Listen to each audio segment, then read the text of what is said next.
Hello. There's one more unit we're going to cover from Rune Wars and how to convert it to Warlords of Erehwon. It's the, I guess you pronounce it Leonx, Leonx? I don't know. It's the cat riding elves. So stay tuned. We'll take a look at those.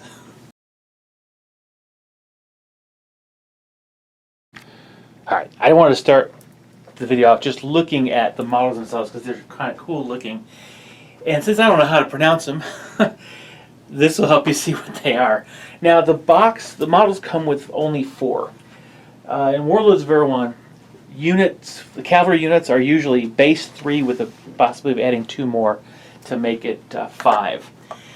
Now I didn't necessarily want to make this unit entry the same. You're going to buy these in multiples of 4, so I figured you might as well field a full unit of 4. So we're going to get into that, but I wanted to preface that. Now, there's nothing in the game like this. Took a little bit of time to figure out what exactly is going on with the characters. The different ones. What are they riding? What can they do? Again, looking at the lore of Rune Wars and the unit within it, and the abilities on the cards to kind of help figure out what could it do. And then again, look at the models themselves and see what are they telling you they can do. So let's take a look at the stat line, and you'll kind of see how I went about this. And I'm going to go ahead and you can call them Leonx Riders. That's, I think, are Panther Riders. You can do what you want. I'm going to go ahead. I'm going to call them Panther Riders. That's or something like that. Now you know what? I'm settling on Puma Riders. Because those are huge, giant pumas. You can call it what you want. I'm going to call these giant pumas. A puma is a cougar or mountain lion here in the U.S. So giant puma works. They're giant Puma Riders. That way I don't have to worry about how to pronounce the name. And just just copyright stuff, I'm sure. So even though I've got, I'm calling them, the other two are actually using the name Pheolin and Megan. For these, I'm just going to call them giant Puma Riders. All right. So looking at the we've looked at the models themselves. Just they're very simple. So let's just dive into the stats and look at treat them as basically elven cavalry, just on a really, really cool mount. Now, if you think back to my Dragon Riders, you'll get an idea of kind of where I'm headed with the mounts here. But let's look at the actual, unit, the elves themselves first. Now you could paint their units up. I painted basically what was in the box, the artwork on the box, but you could paint them up as if they had metal bracers and pauldrons and armor. So you could actually give them spangly armor, but I started them off with light armor. That way there's some flexibility. It doesn't have to be an expensive unit out of the gate. Though having 4 models is a minimum and maximum, it does tend to stay sort of pricey. These are elves though. I did not give them haughty disdain as the base value, because with the 2 leaders that I had, it makes sense. They're arrogant.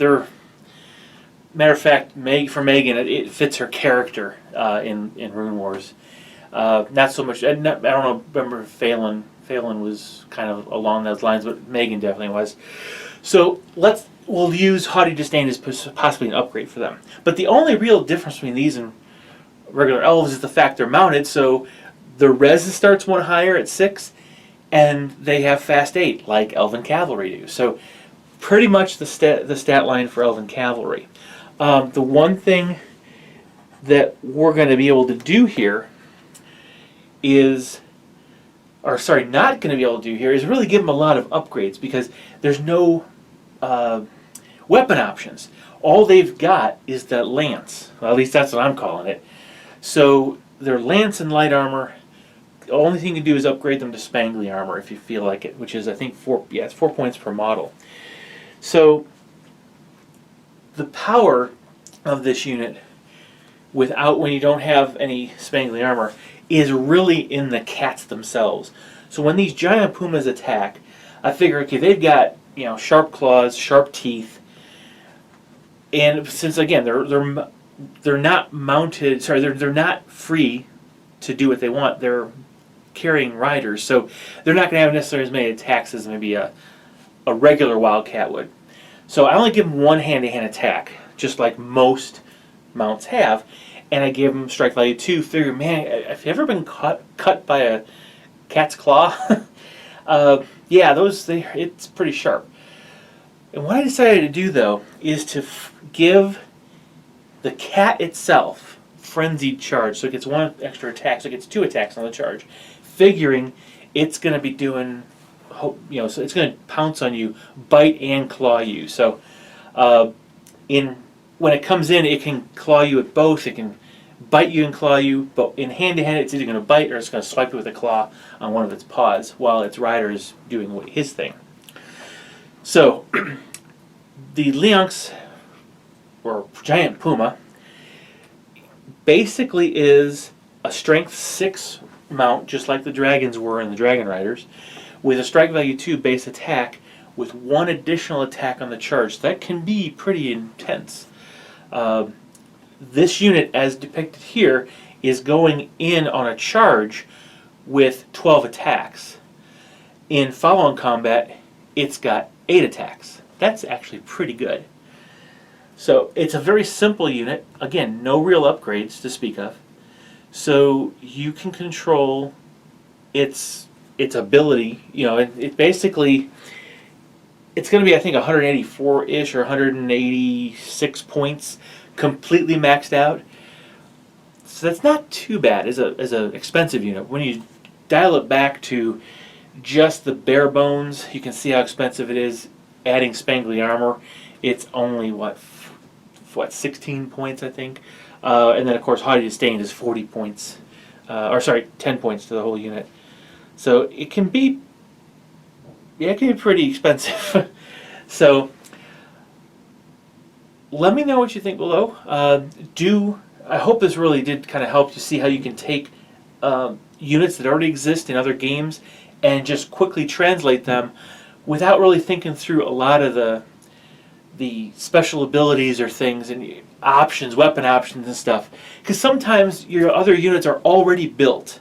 You don't need to figure out upgrade options. Sometimes they come in the box already with only 1 weapon assortment, 1 armor assortment. So yeah, sometimes they can be easy. So next time we're going to move on to a whole nother set of units, and we'll see what those are going to look like. But now when we get there, we're talking about a whole army selection. So stay tuned. Share, like, and subscribe. We'll see you guys in the next video. Bye-bye.